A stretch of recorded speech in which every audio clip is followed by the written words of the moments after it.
Orang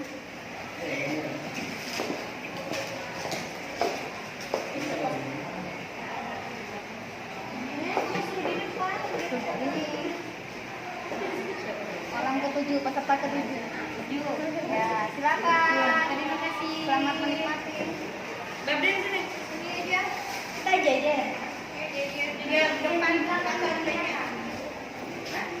Ya, Saya kita kok gak dipilih ya? Hah? Saya kita kok gak dipilih? Iya. Kayak begini, monggo. Ada sap. Bismillahirrahmanirrahim. Selamat pagi, Assalamualaikum warahmatullahi wabarakatuh. Waalaikumsalam.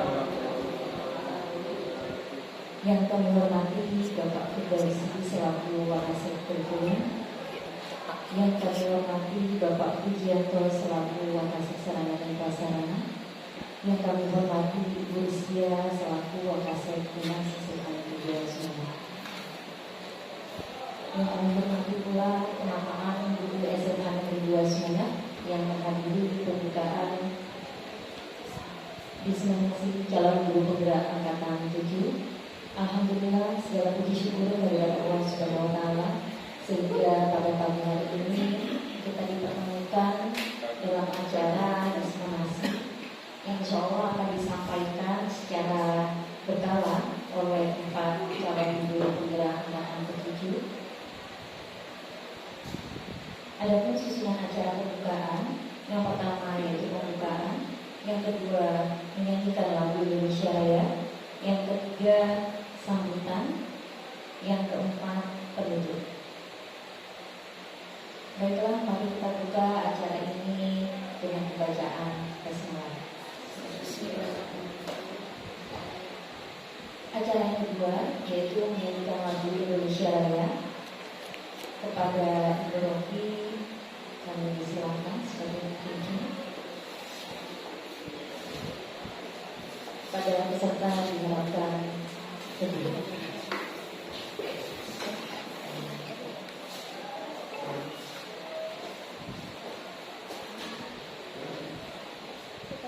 Hiduplah Indonesia Raya.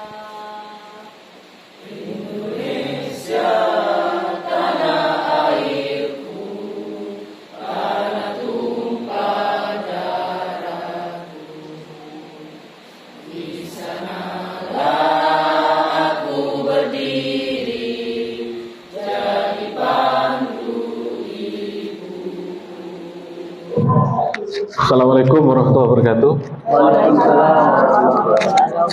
Alhamdulillahirrahmanirrahim. Wassalatu wassalamu ala asrafil anbiya wal mursalin Sayyidina Muhammad wa ala Sayyidina Muhammad. Yang kami hormati Bapak Ibu Wakasek, Bapak Ibu CGP, Pak Edwin, Pak Hairil, Bu Rofi dan Bu Titin, serta Bapak Ibu guru yang hadir pada kesempatan ini. Terima kasih atas kehadirannya. Ini waktunya CGP Angkatan 7 untuk melakukan diseminasi modul 1 ya Pak. Materi 1 sampai 4 itu terkait dengan visi guru penggerak dan nilai dan peran guru sama membangun budaya positif. Nah, jadi tolong terutama yang budaya positif itu apa yang akan direncanakan di sekolah bisa disampaikan di Bapak Ibu guru, dan Bapak Ibu guru juga bisa memberi masukan kan nanti terkait dengan program Bapak Ibu guru CGP, karena CGP itu pemimpin pembelajaran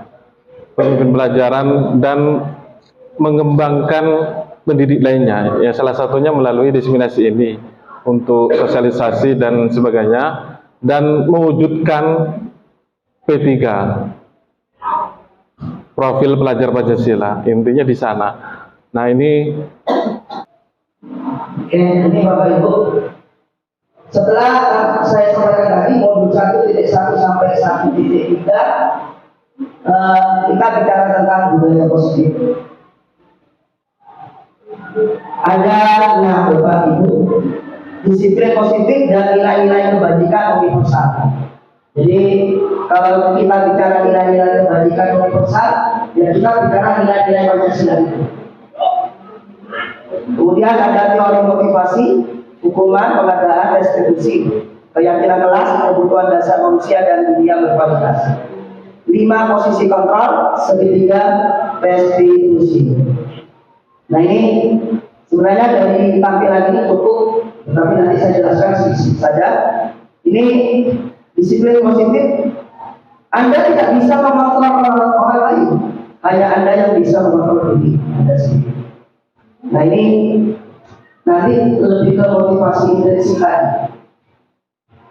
Kemudian semua perilaku memiliki tujuan. Jadi Anda melakukan perbuatan, manusia juga melakukan perbuatan, pasti ada alasan tertentu.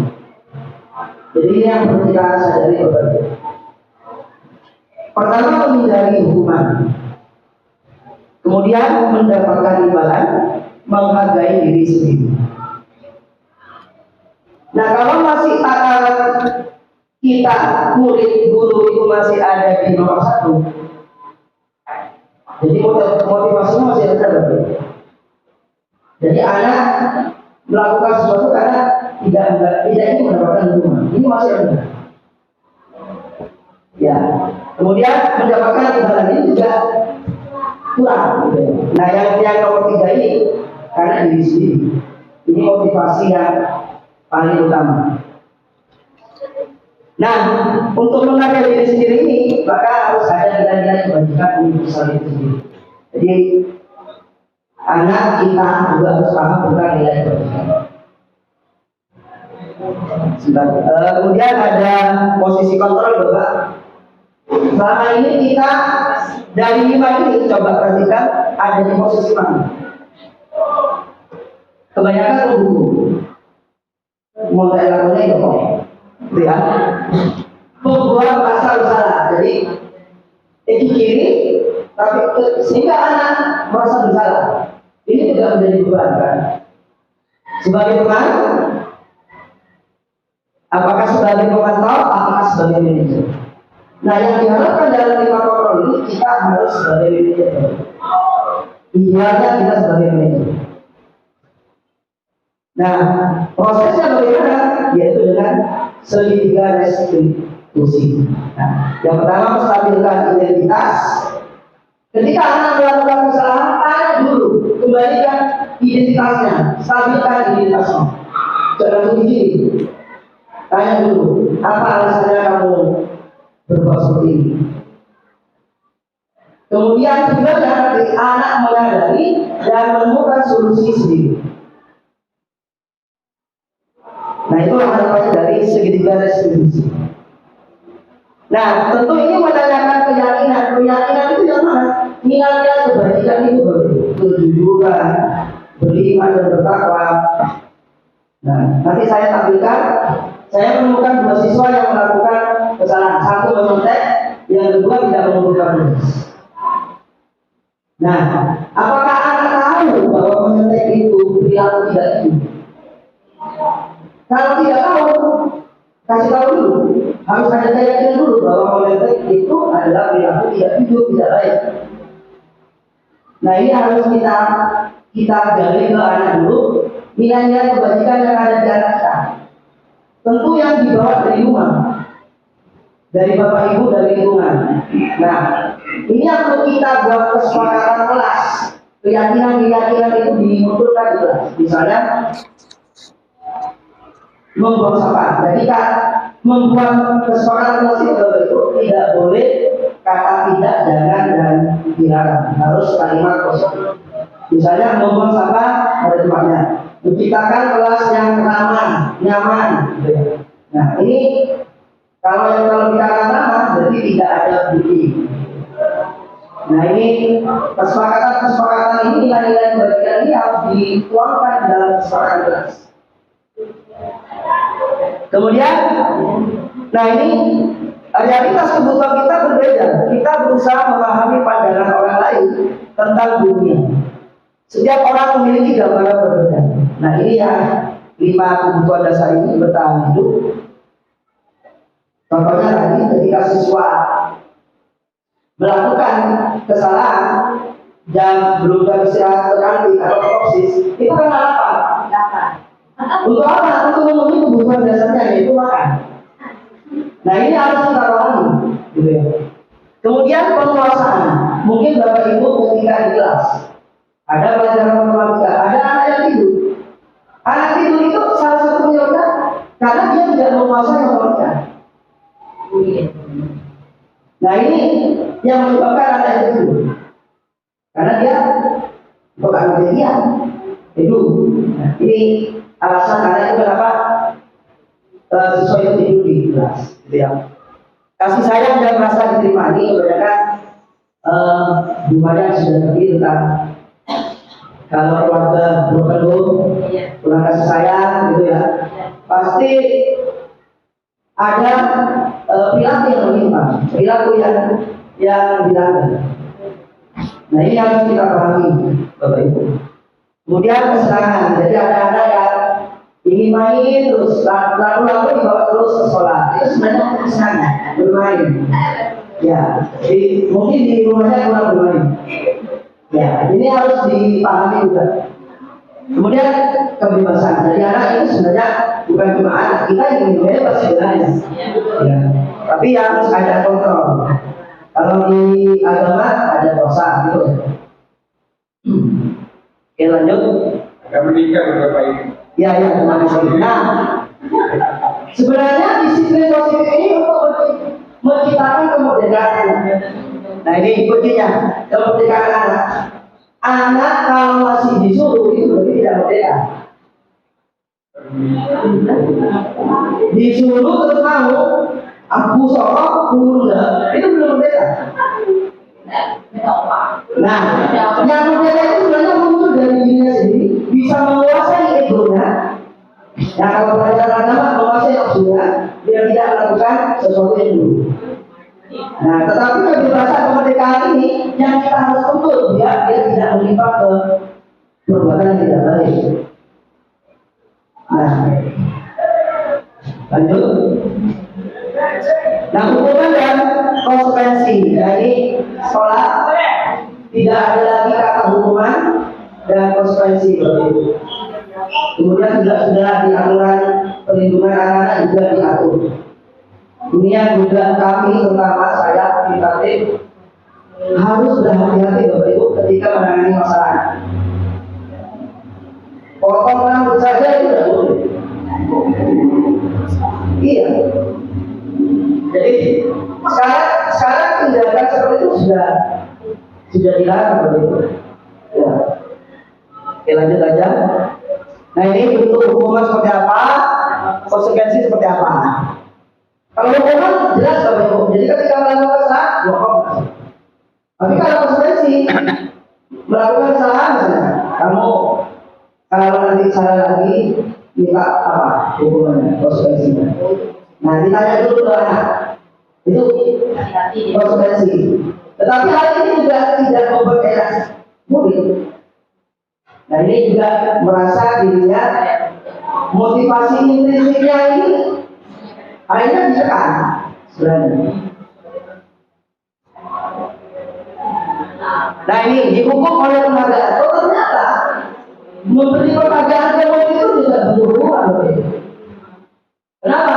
Karena murid itu nanti merasa terikat. Dia melakukan sesuatu ini untuk mendapatkan penghargaan. Jadi lebih ke motivasi ekstrinsipnya. Ya. Diberi penghargaan, kemudian silakan maju, silakan maju yang bisa. Nah itu sebenarnya penghargaan, tetapi anak akan maju ke kelas di menjaga itu karena ini diberi nilai, dihargai terus. Jadi tidak menciptakan dorongan motivasi intrinsik. Masih ada pengaruh dari kita untuk menggerakkan anak itu. Nah ini yang maksud dari penghargaan itu bentuknya hukuman. Nah ini restitusi Bapak Ibu, proses menciptakan kondisi bagi murid untuk memperbaiki kesalahan mereka. Jadi ditanya murid, kenapa kamu melanggar? Ini Pak. Terus dikejar. Nanti dikembalikan ke anak itu bagaimana menyelesaikan masalahnya. Nah ini kalau Bapak Ibu ada hukuman, konsekuensi, ada restitusi. Nanti kami lupakan videonya untuk yang diseminasinya Bapak Ibu. Ini ciri-ciri restitusi bukan untuk menebus kesalahan, namun belajar dari kesalahan. Memperbaiki hubungan, gitu ya. Tawaran bukan paksaan. Nah, di taktik di sekolah kita itu masih ditemukan kesepakatan atau paksaan sedikitnya. Bahwa telah sadare, bukale, ya, kemudian ya, banyak kan sudah ditentukan hukumannya, gitu. Sanksinya atau restitusinya sudah ditentukan. Ini sebenarnya bukan seperti itu kalau restitusi, tapi ditawarkan ke anak itu. Kemudian melihat ke dalam diri. Jadi restitusi itu refleksi diri ke dalam, bukan luar, ke dalam. Nah, ini keyakinan kelas Bapak Ibu. Kami sudah sebagian KIP dan saya juga melakukan keyakinan kelas yang sudah dibuat Bapak Ibu. Jadi nilai-nilai kebajikan, nilai-nilai universal, kejujuran, beriman dan bertakwa, kemudian menjaga kebersihan, dan membuat kesepakatan kelas. Keyakinan kelas itu harus dihindari kata tidak, dilarang atau jangan.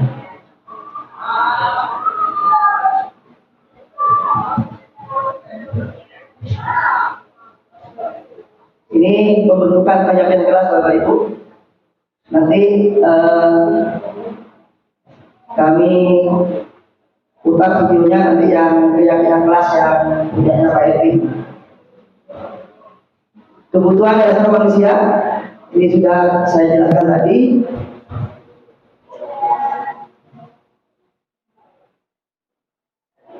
Nah, 5 posisi kontrol tadi Bapak Ibu. Kita harus sebagai manajer. Ini contohnya Bapak Ibu.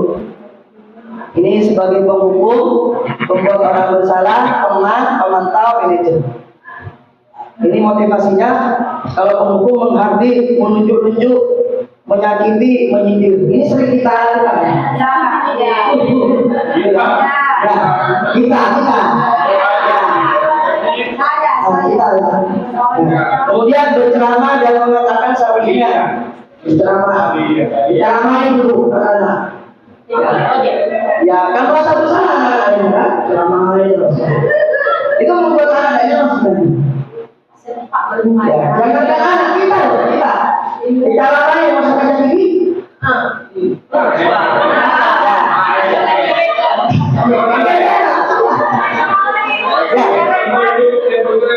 Ya, membuatkan alasan-alasan untuk muridnya. Jadi ini posisinya kita sebagai teman.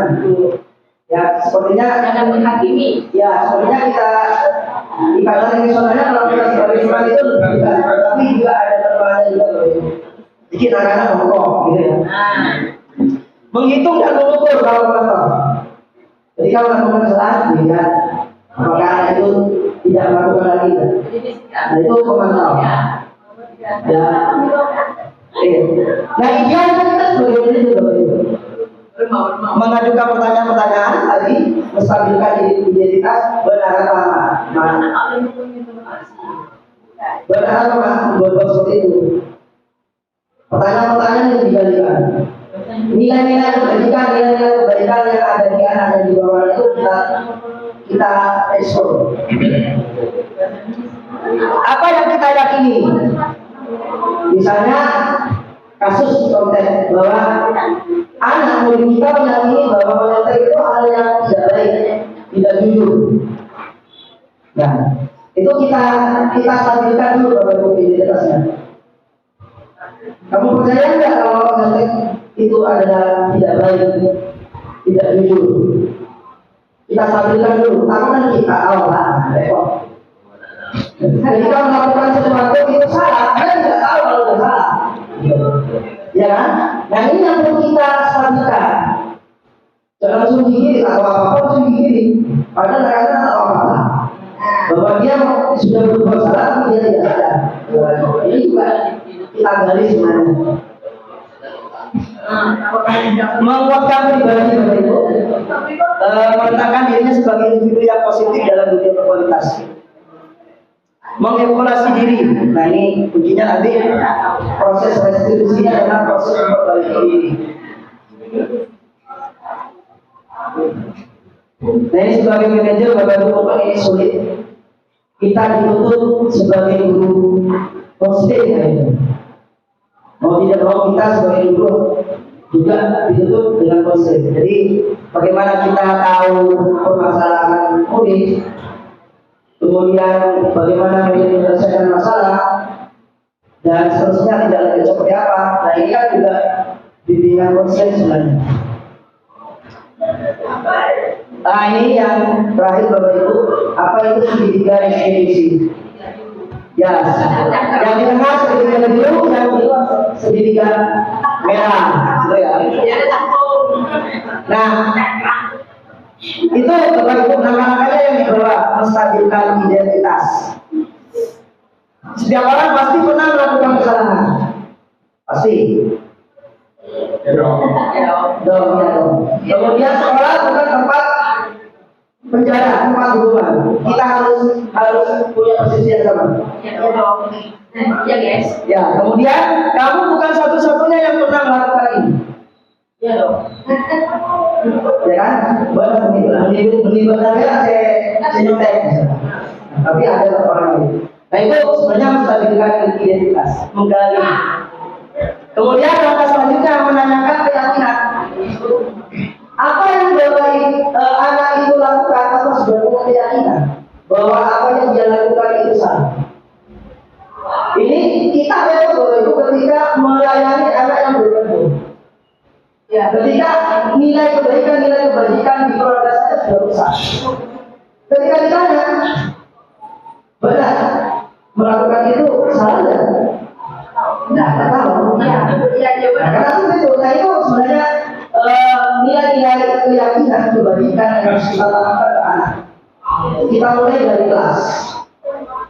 Nah itu nanti ada kesepakatan kelas. Kamu ingin menjadi orang seperti apa? Ini yang dipertanyakan ke siswa Bapak Ibu. Kemudian langkah selanjutnya validasi tindakan. Bagaimana cara menyelesaikan masalah ini? Oke, saya lanjut ke video Bapak Ibu. Sedikit saja bagaimana saya mencoba melakukan restitusi segitiga restitusi.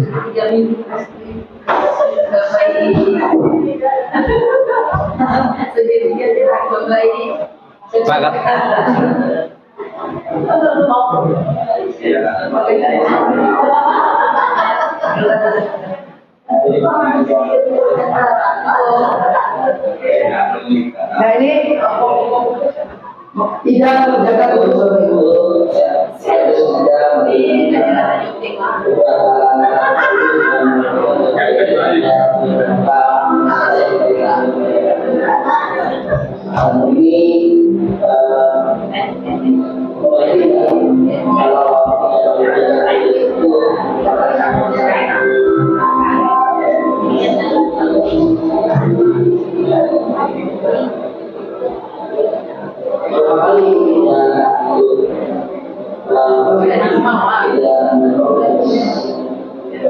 Itu Bapak Ibu saya menanyakan kenapa yang melakukan yang bagaimana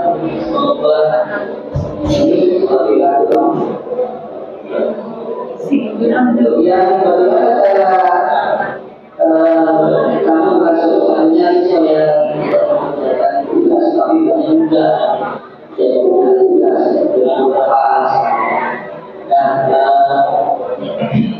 apa yang tidak bisa dihasilkan kepada juga tugas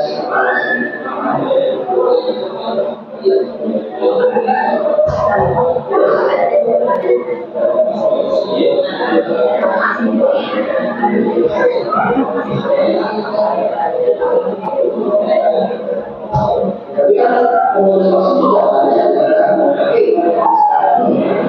bisa juga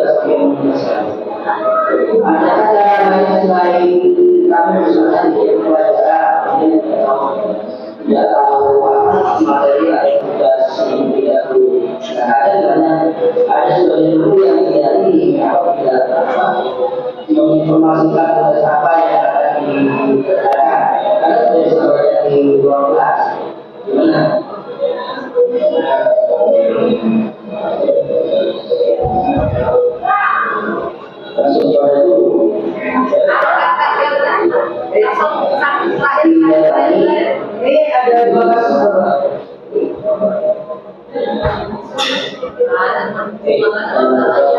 Ya.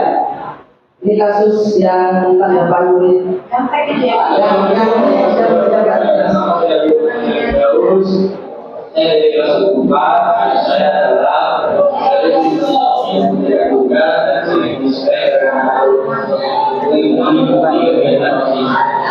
setelah saya mendapat pilihan dari saya Bapak Dede, saya benar nyaman dan juga terima kasih.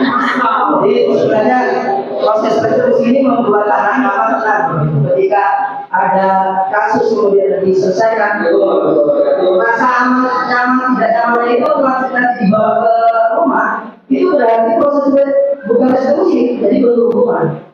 Jadi restitusi itu sebenarnya itu mengembalikan kenyamanan anak. Jadi itu ya, jadi kadang-kadang ketika ada kasus diselesaikan berhubungan gitu kan, itu kan menyebabkan anak tidak nyaman di daerah. Nah itu yang kita tidak inginkan Bapak Ibu. Sekarang sudah ada proses segitiga restitusi. Jadi yang ini yang sudah saya lakukan Bapak Ibu berkaitan dengan budaya positif. Nah, Assalamualaikum warahmatullahi wabarakatuh. Waalaikumsalam. Terima kasih sudah memberikan kesempatan saya untuk bertanya atau mungkin begini tadi sesuai dengan yang diutarakan sama Pak Andri. Ternyata saya ini sebagai guru pengajar itu masih banyak kekurangan. Ya kita tuh sering mendukung anak, pembimbing anak dengan yang sesuai lah dengan apa yang tadi dijabarkan atau dijelaskan oleh Pak Dede. Nah ini pertanyaan saya. Yang saya lihat untuk sekolah kita kan ada 5. ya. Secara garis besar, sepertinya kita update ini jauh dari apa yang diutarakan tadi. Jauh, padahal yang saya tahu Pak Haidar ini anggota legislatif, jadi ini juga PR ya bagi teman-teman yang akan dituju. Saya lihat itu salah satunya itu potong rambut. Kemudian kalau misalkan terlambat ini kan dihukum, sehingga saya sendiri sebagai wali kelas itu kewalahan. Banyak anak yang alfa bukan karena apanya, karena terlambat. Mereka lebih baik pulang daripada dihukum. Dan itu terjadi sampai terjadi mulai dari yang kita dulu. Ya. Pasti itu anak-anak lebih baik tidak masuk daripada saya dihukum. Padahal hukumnya ya mungkin karena itu tidak nyaman itu mungkin terpaksa itu anak-anak itu.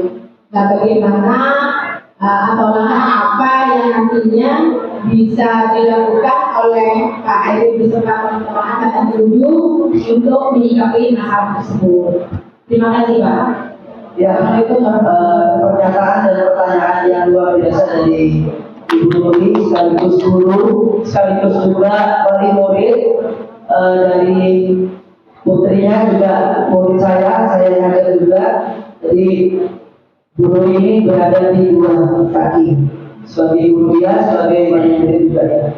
Jadi begini Ibu, ini pernyataan yang luar biasa. Saya semenjak ikut CGP Bapak Ibu, ketika dapat materi ini itu dilema. Saya lebih banyak lebih banyak dia karena bertentangan dengan apa yang saya dapatkan. Dan saya berani Ibu Bapak menghadap Pak Karman, terus saya bicara langsung berada dengan tim. Waktu itu ada 2 minggu yang lalu Bapak, Pak Karman melihat tim tatip memotong rambut siswa. Hari Seninnya dipanggil oleh Bapak. Tidak boleh itu. Nah, saya juga mengutarakan kepada Pak Karman, Pak, saya selaku CGP sudah dapat ilmu Bapak. Saya sebenarnya dilema. Bagaimana Bapak kalau tim tatip dan restitusi jadikan satu tim dan buku tatipnya harus direvisi. Saya sudah sempat sampaikan itu kepada Bapak, tapi belum terpikir jauh. Bapak cukup bilang menyarankan supaya bentuk hukuman seperti itu jangan, itu aja. Tapi belum sampai mengambil buku tatip yang sesuai dengan restitusi itu. Nah ini yang saya harapkan Bapak Ibu. Saya juga mengajak Pak Aren yang CDP 5 dan lebih dulu mendapatkan ilmunya, gimana Pak Aren? Ayo semua bergerak, coba ajukan di kepala sekolah. Kayaknya Pak Aren tidak berani. Saya yang berani Pak. Ketika ada tim tatip berkumpul, saya sampaikan Pak, bagaimana kita buat tim tatip dan diskusi dibuat standar barunya. Standar operasional kita bekerja itu jelas. Nah ini kan perlu juga dukungan dari teman-teman juga, dukungan dari orang tua juga, dukungan juga tentu kepala sekolah begitu. Nah ini kan ilmu baru bagi kita, ya saya saja baru belajar bagaimana menyelesaikan masalah dengan proses segitiga restitusi. Nah ini juga harus ada kebiasaan kepada Bapak Ibu. Jangan ada lagi bentuk-bentuk hukuman itu. Jadi ya seperti yang tadi, bentuk hukuman apa akhirnya? Hukuman nah itu sering kita lihat, kita lakukan sendiri. Nah ini harus kita ubah paradigma. Jadi ayo kita bersama-sama mengubah persepsi kita, paradigma kita, bahwa anak itu melakukan sesuatu karena ada alasannya.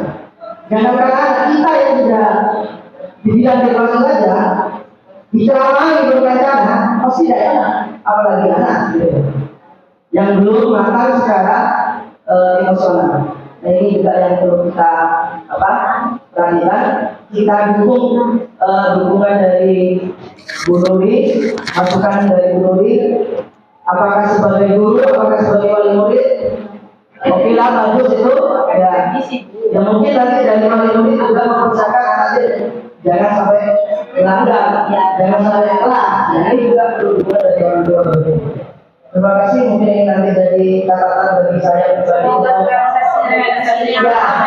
penyampaian kepada kepala sekolah sebagai TPPK, sebagai tim tatip juga ya. Nah, ya. Terima kasih. Ada beberapa rekomendasi dari DPP Angkatan 5 Pak Heru, di mana kemarin karena kepala sekolahnya berhenti, kelihatannya mandek dulu. Waktu kita di DPP Angkatan 5 kita sudah rekomendasi ke Bapak Abu Amin waktu di PRT, sekarang ganti Bapak karena kelihatannya harus memperbaharui lagi, dan saya bersyukur mudah-mudahan ini diteruskan oleh TGP Angkatan 7. Yang pertama, pembuatan keyakinan kelas ini awal. Ketika pembuatan keyakinan kelas ini hanya cuma sampel, maka ini akan kesulitan.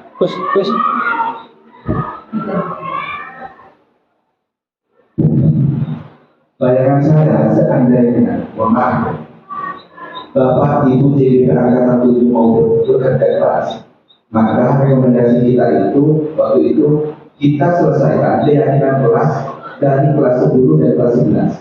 Artinya kalau ada kelas 12 karena sudah tinggal 2 bulan, mohon maaf, bukan kita nggak menghiraukan mereka, tinggal 2 bulan lagi, kita bagi yang 4 orang ini bagi 4 orang namanya 6 kelas. Semuanya harus ada keyakinan kelas, dan itu sudah berupa produk yang ditempel di kelas masing-masing. Keyakinan bukan masih dalam wacana atau di sudah Pak, tapi sudah ada di HP. Nah, itu belum. Kemudian keyakinan kelas ini Bapak sudah di semua kelas ada, maka kita punya keyakinan sekolah yang nanti meningkat. Inilah cikal bakal nanti adanya perubahan di tatip. Akan ada di sana. Di tatip. Saya kemarin ke tatip menolak untuk merubah tatip menjadi tim restitusi. Kenapa?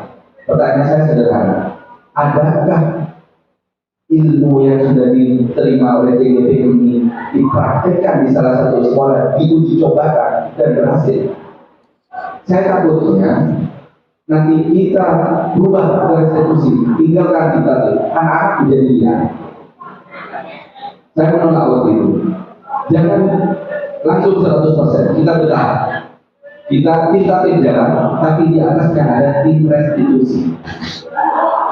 Tim restitusi inilah yang saya usulkan diambil dari guru muda dan guru senior, termasuk guru pengembang.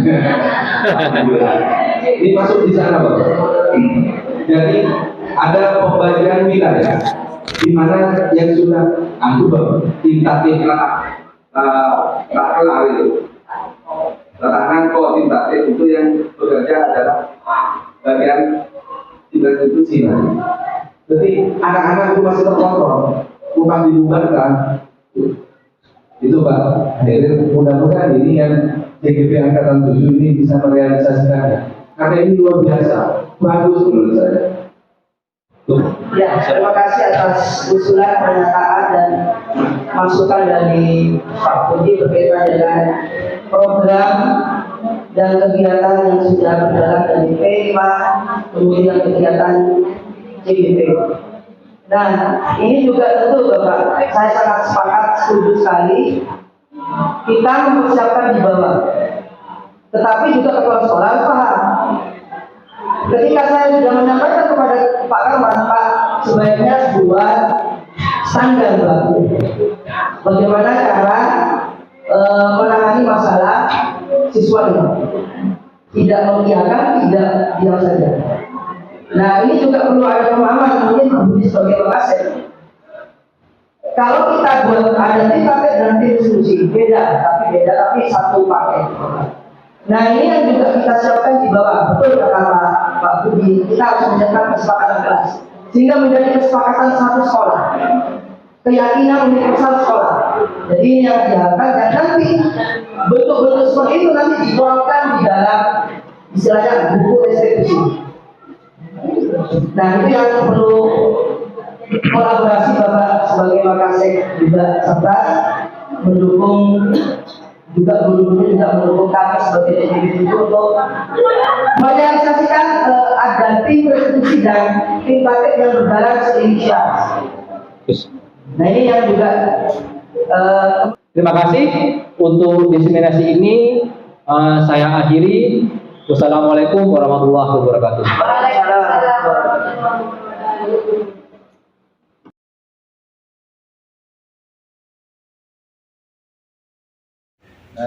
Setelah mendengar pemaparan atau hasil diseminasi dari teman-teman CGP Angkatan 7, saya kok sangat tertarik terhadap beberapa teori-teori yang menurut saya mungkin tidak baru, tapi sebelumnya tidak pernah saya terapkan secara terstruktur dalam mengelola pembelajaran atau memberikan treatment pada anak didik. Jadi hal ini membuat saya bersemangat untuk belajar pada teman-teman CGP, dan semoga nanti saya juga bisa belajar melalui CGP angkatan berikutnya. Sekian, terima kasih. Assalamualaikum warahmatullahi wabarakatuh. Saya salah satu guru dari Semada, ingin menyampaikan apa yang sudah saya dapatkan dari mengikuti diseminasi yang dilakukan oleh teman-teman CGP angkatan 7. Di antaranya, meskipun banyak pelanggaran atau hukuman yang ada dalam satu kelas, sebenarnya itu semua bisa teratasi. Misalkan dengan melakukan satu teknik, yaitu yang saya anggaplah ilmu baru bagi saya, itu namanya teknik restitusi, di mana meskipun ada hambatan dan banyak sekali keuntungan yang didapat di dalamnya, jadi itu memberikan power pada masing-masing guru tentunya nanti untuk juga mempraktikkan hal demikian, di mana dengan teknik restitusi tersebut banyak sekali manfaatnya, di antaranya adanya perubahan tingkah laku siswa dan sebagainya. Jadi saya harap teman-teman guru tidak patah semangat dalam menghadapi segala hambatan yang ada di kelas. semuanya itu dapat teratasi dengan baik dengan tentunya dengan bekal ilmu teori yang sudah didapat. Di antaranya misalkan saya sudah mendapatkannya di acara diseminasi TGB 7 Semada yang baru terlaksana ini. Terima kasih. Assalamualaikum warahmatullahi wabarakatuh. Perkenalkan, nama saya Aldo Manzila Firdaus. Saya dari kelas 14. Kasus saya adalah sering tidak menjalankan tugas dan sering dispek karena mengikuti kegiatan OSIS. Setelah saya mendapat pembinaan dari guru saya, Bapak Hairil, saya menjadi tenang, nyaman, dan tidak minder. Terima kasih. Assalamualaikum warahmatullahi wabarakatuh. Assalamualaikum warahmatullahi wabarakatuh. Perkenalkan, nama saya Muhammad Hasan Anam dari kelas 10-6. Kasus yang saya hadapi yaitu menyontek di waktu ulangan. Setelah mendapat bimbingan dari Bapak Hairil, saya merasa nyaman, tenang, dan percaya diri. Oleh karena itu, ke depannya saya akan belajar lebih giat lagi dan sehingga tidak akan menyontek di waktu ulangan. Sekian dari saya, terima kasih.